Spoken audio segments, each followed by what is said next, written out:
Alors, comme je vous avais dit mercredi passé, ce soir, ça va être un hors-série.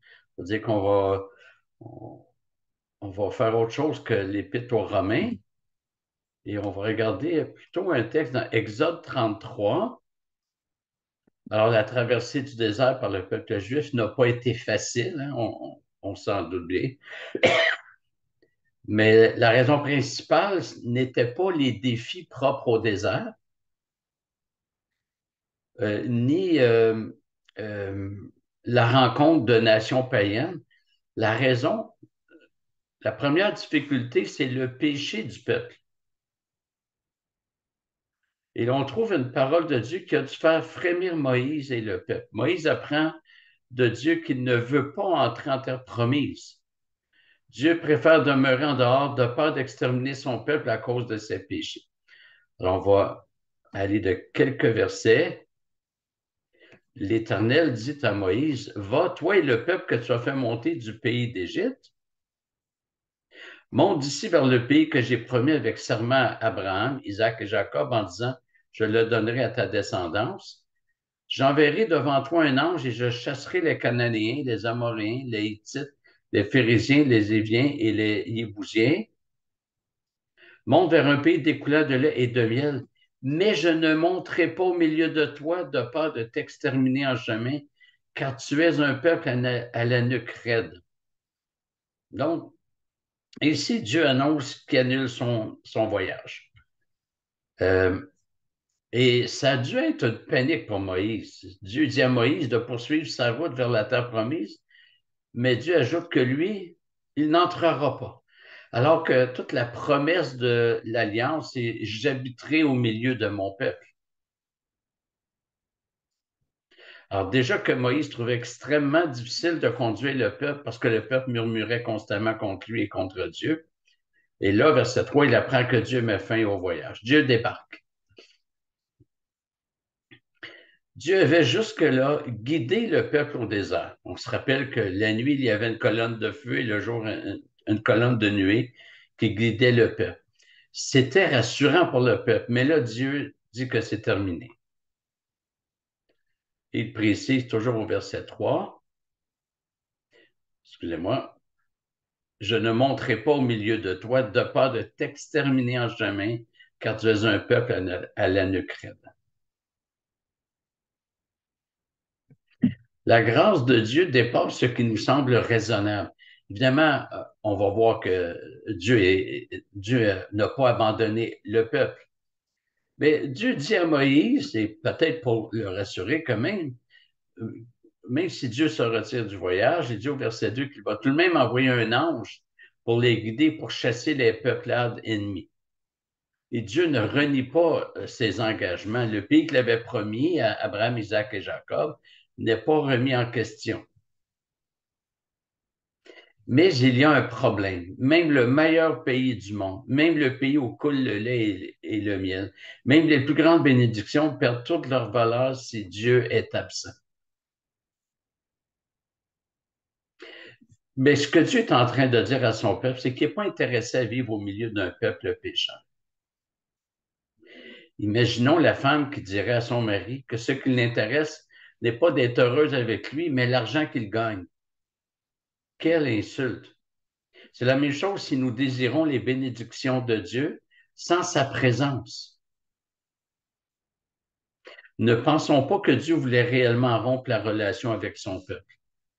La Bible présente souvent Dieu sous ce qu'on appelle des anthropomorphismes, où Dieu s'exprime de telle manière dans le but que les hommes comprennent. Anthropomorphisme, qui vient du grec, de deux mots grecs qui signifient sous des formes humaines. Si Dieu dit ces choses à Moïse, c'est pour que le peuple sache qu'il mérite d'être abandonné par Dieu. L'homme ne mérite pas les bénédictions et n'est jamais digne de la présence de Dieu. L'homme doit savoir que Dieu ne peut pas l'accompagner dans son péché. C'est ça le message. Dieu n'accompagne pas son peuple dans ses péchés. Il ne l'abandonne pas, mais il ne le soutient pas dans son péché. Je ne peux pas vouloir continuer ma vie pécheresse et m'attendre à ce que Dieu soit avec moi.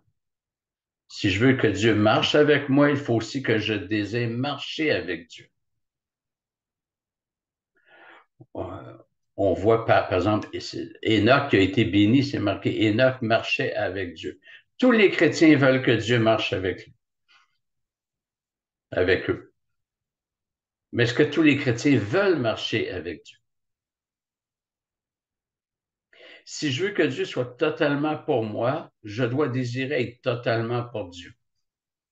C'est un mariage. Si le garçon veut que la fille soit totalement à lui, il faut que de son côté, il veuille être totalement à elle. Dieu est juste, Dieu est saint, et il ne peut marcher et vivre avec un peuple qui lui désobéit. Le problème n'est pas Dieu, mais l'homme. Et Dieu dit qu'il doit prendre cette distance. Il met en veilleuse le tabernacle qui devait permettre au peuple d'avoir une communion avec Dieu. Si Dieu avait mis en action ce qu'il dit ici, le peuple juif aurait perdu toute sa raison d'être. Dieu avait donné au chapitre 25 les instructions pour la construction du tabernacle afin que le peuple sache que Dieu voulait demeurer parmi son peuple. Le peuple se fait un Dieu dans le veau d'or pour que le veau habite parmi eux. Donc, le peuple répond aux bénédictions de Dieu par l'idolâtrie. Mais déjà, le tabernacle, c'était Dieu qui voulait habiter parmi son peuple, mais Dieu restait dans le lieu très saint, inaccessible au peuple. Donc, Dieu marque sa distance parce que le peuple est pécheur. Et Dieu ici dit, ben, je vais garder ma distance, vous allez entrer en terre promise, mais moi, je n'y entrerai pas.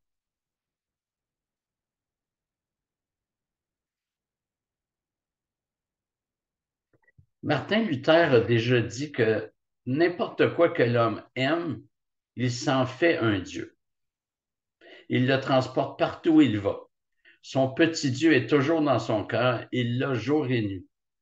Il le traîne partout. Ses pensées sont constamment tournées vers le Dieu qu'il chérit. Quand l'homme commence à penser pouvoir se passer de Dieu, il arrive que Dieu lui donne une petite leçon, un aperçu de ce qu'est vivre sans Dieu. Alors, ne soyons pas de ceux qui veulent les bénédictions de Dieu sans Dieu. C'est impossible. Alors, on va voir la réponse du peuple.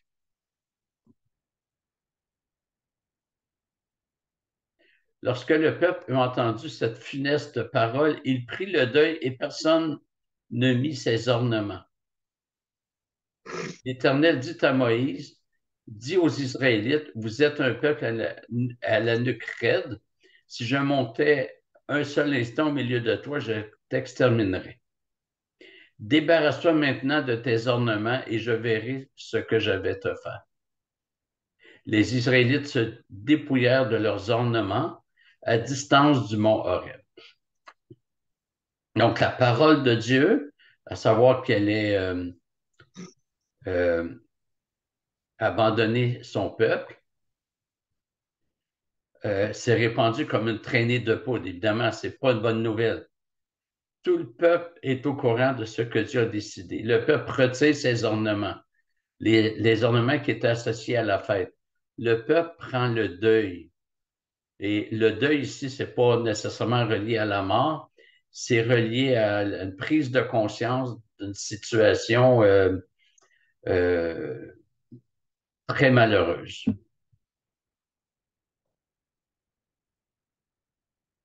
Mais en plus, les ornements réfèrent aux habits et aux bijoux, et dans la Bible, ils sont parfois associés à l'idolâtrie.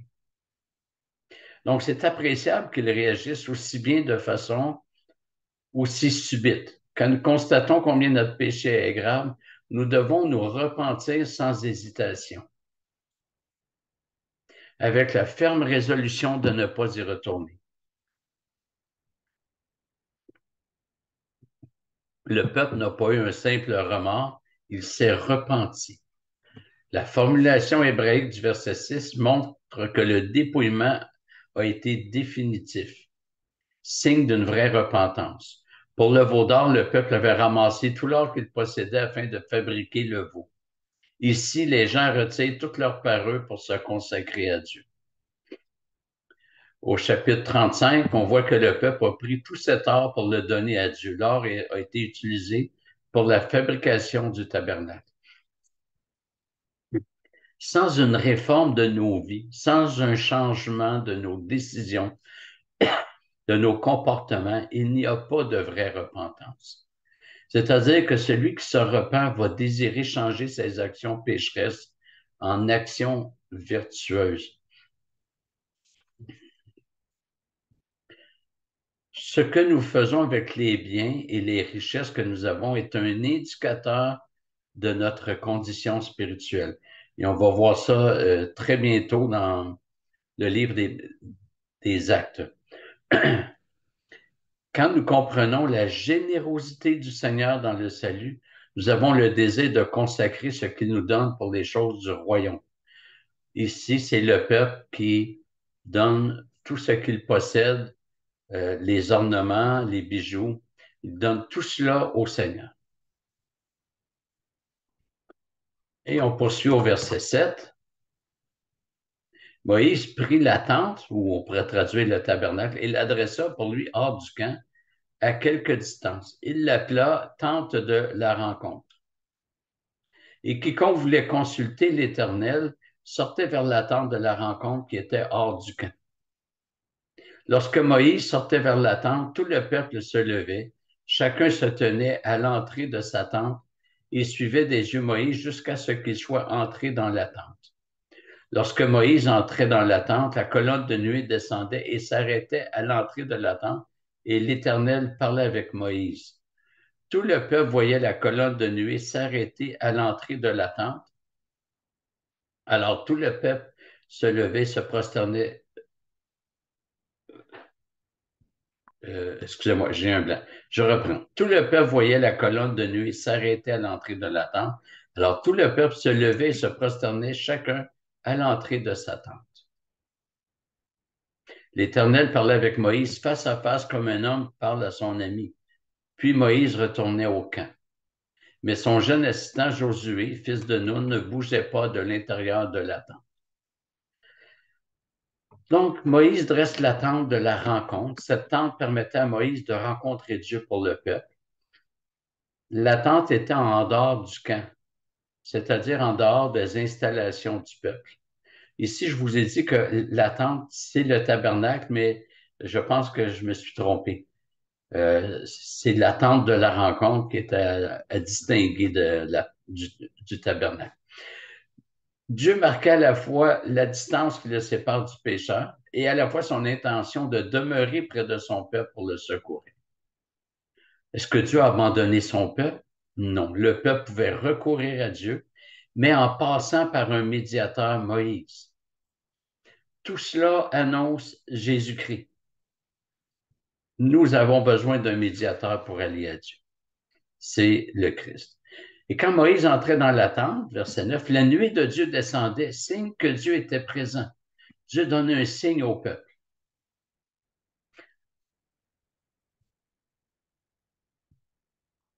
Et à l'intérieur de la tente, que se passait-il? Ben, Dieu parlait avec Moïse. Dieu veut parler à son peuple, non pas comme un ennemi, mais comme un ami, comme quelqu'un qui nous veut du bien. La suite des Écritures nous montre que Jésus-Christ nous donne cet accès direct à Dieu. Il est ce médiateur qui ouvre l'accès au trône de la grâce. Sommes-nous conscients que notre péché nous rend indignes de la présence du Seigneur? Sommes-nous conscients que nous méritons que Dieu se retire complètement de nos vies? Mais ce n'est pas ce que Dieu veut et ce n'est pas ce que Dieu fait. Il a pourvu le moyen qui nous donne accès à sa présence, c'est-à-dire Jésus-Christ. Est-ce que j'apprécie le privilège que j'ai qui fait que je n'ai pas à demeurer à l'extérieur de la tente, mais je suis convoqué tous les jours au trône de Dieu? J'espère que que c'est ce que nous désirons le plus. Et j'espère qu'on ne désire pas seulement les bénédictions, mais d'abord la présence de notre Dieu. Que le Seigneur vous bénisse.